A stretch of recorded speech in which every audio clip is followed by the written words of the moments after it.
I've gotten a few requests to do a video about what happens when a covert narcissist agrees to go to therapy, but then it turns into the therapist validating their victim complex.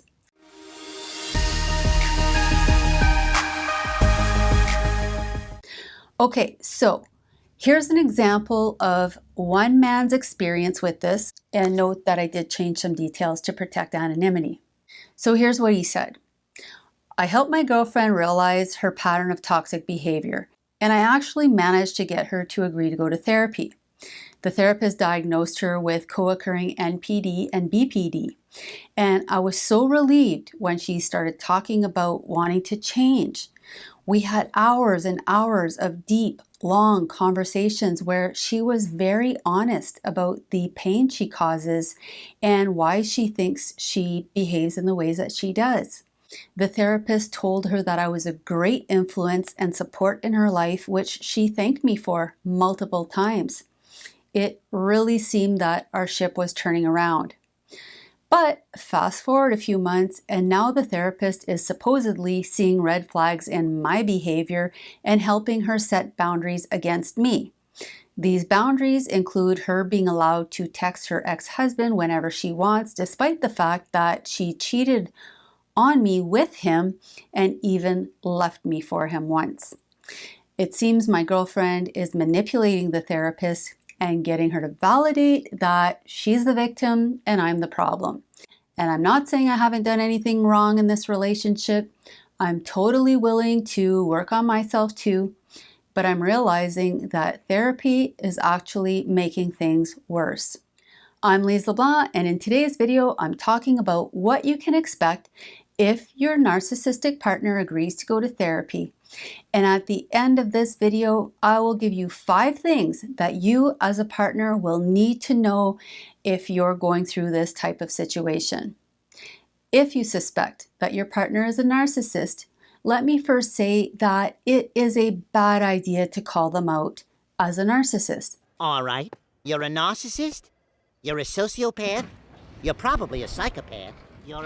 No matter how gently or sincerely you approach this subject, there is a very good chance that your partner will get incredibly defensive and potentially aggressive or abusive. So here's the thing. Narcissistic personality disorder, or NPD for short, is a serious mental disorder. So this is a big statement that you are presenting to them. Some narcissists know they're narcissists and they're proud of it. But in my experience, many covert narcissists are not aware that they are narcissists and they genuinely see themselves as victims. So if you do want to talk to your partner about this, avoid clinical labels and focus on observable behavior and how it's affecting you. Be calm, rational, and make sure you psychologically prepare for a negative reaction. The second reason they're not likely going to take it well is because there is a huge stigma associated with NPD. And that's because of all the pain and suffering that narcissists tend to inflict on others. The third thing is that this is suggesting that they are the problem. So if you believe that you are in fact dealing with someone with NPD and you call them out, they will likely see you as a threat, as the enemy, even if you are genuinely seeking to help them. So what do you do? First, recognize that if they have NPD, you can't fix them. And the odds of them self-reflecting, accepting accountability, and changing their character traits and toxic behavior is very low, even with professional help. However, the odds of you changing in negative ways are much, much higher.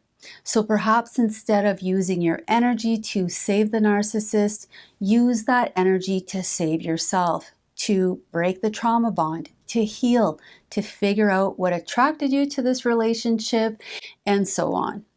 But let's say in the rare event that the narcissist does agree to therapy, such as when the stakes are high, like if you're leaving, or when they are facing collapse, What may happen is that they will quickly turn it into an opportunity to convince the therapist that they are the victim and you are the problem. It's not me, it's you. It's not me, it's you. So if your narcissistic partner agrees to therapy but then doesn't seem willing to look at themselves, it is a major red flag that going to therapy was probably a ploy to keep you in the toxic game, or that they just don't have the capacity to stick with the process of examining and changing their pathological personality traits and behaviors. It's important to understand that NPD is a mental disorder with real neurological underpinnings. And so, even if they truly, deeply want to change, it will be extremely difficult. The narcissist has created a fantasy self and a fantasy narrative to replace the deep disappointment and shame that they feel towards their true self. So, confronting the narcissist and exposing their facade undermines the very reality that their psychological survival is based on. Losing control over their sense of reality is the ultimate breakdown in their defenses, and it leaves them incredibly vulnerable, which can lead to absolute terror, which they may not be able to tolerate. So they may be driven not only to put their defenses back up, but also to manipulate the therapist into validating and even strengthening their toxic survival mechanisms. Because NPD is considered genetic and or environmental, chances are that the narcissist was raised by a narcissist. So just imagine the narcissistic abuse you've endured so far and the damage it's done to your nervous system, and think about what it would be like to go through this as a child at the hands of someone who is supposed to be taking care of you and protecting you, all while having no way to escape the situation.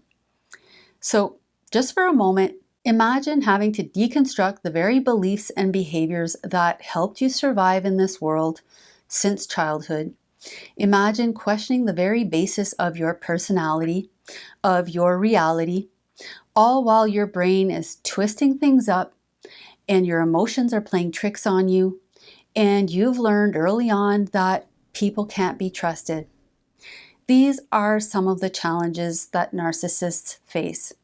And the loss of control over the fantasy illusions that mask their feelings of shame, humiliation, fear, disdain, leaves them feeling intolerably vulnerable. So instead, they go back to what is familiar, safe, and automatic, and that is to get back in control by projecting things externally and hiding behind the mask, because their very survival depends upon upholding that mask. And these are some of the reasons that the narcissist rarely seeks or sticks with treatment, and why they often end up using the therapeutic process to either reinforce their victim stance and all those defenses, or to learn tools to mimic empathy and hide their narcissism.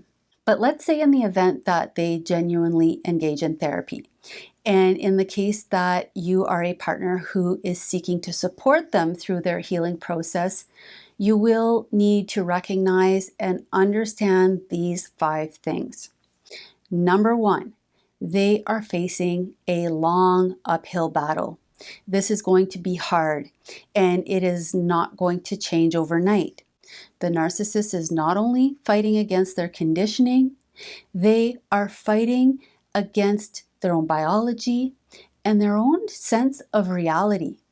So they may start therapy in a humble state, recognizing and acknowledging their toxic behavior and destructive relationship patterns. But even if they truly want to change, their impulse to protect their ego from perceived annihilation is very strong and very ingrained. In other words, you need to expect and plan for setbacks and relapses. Number 2, the therapist will be walking a very fine line between helping the person with NPD become aware of their symptoms their behavior, and holding them accountable while also validating how and why they develop these toxic ways. So what may seem to you as a therapist validating their victim story may simply be the therapist attempting to create a safe space for them to express and explore the unsafe things that often led them to develop NPD in the first place. Number 3, there will be areas where you as the partner will need to look at your role and responsibility in the toxic dynamic. Perhaps you've been a doormat, an enabler. Maybe you've gone into survival mode, reacting aggressively or communicating in unhealthy ways. Maybe your self-esteem has taken a massive hit. Maybe you're full of fear, guilt, insecurities. And maybe the narcissist caused these issues. But you are the only one who can reach out for help to resolve them. It can be easy to paint the narcissist as the sinner and take on the role of being the saint. But hiding behind their issues allows you to avoid your own, which is a surefire way to remain stuck. Number 4, recognize that the fractures in the foundation of your relationship may not be repairable. Once the toxic dynamic is created, it can be extremely difficult to shift the dance. When it comes to narcissism, once you disappoint them or expose their injured ego, they may start to see you as a threat. They perceive you through a suspicious lens.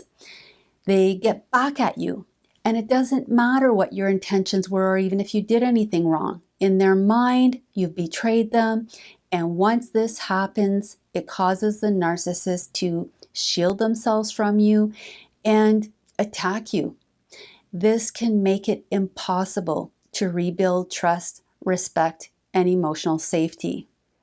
Number 5, narcissistic personality disorder is not considered curable, but rather manageable. So again, progress will be difficult to sustain. To sum this all up, there may be occasions where a narcissist admits that they have a problem and genuinely want to change. And there may be hope. But understand that when someone, including a therapist, confronts the reality that the narcissist has created to protect their ego, this threatens the very illusions that form the foundation of their lives. And so they are very prone to going back to their defensive, antagonistic, and hostile ways, pointing the finger at everyone else as the source of their problems. And if this happens, the narcissist will expect the therapist's buy-in and assistance in reinforcing their victim stance. And if they don't, the narcissist will surely find fault in the therapist and likely fire them. So sadly, sometimes therapy doesn't help and can even make things worse. And at the end of the day, you really need to consider if this is a journey that your nervous system can withstand, because it is not going to be an easy or pleasant path forward.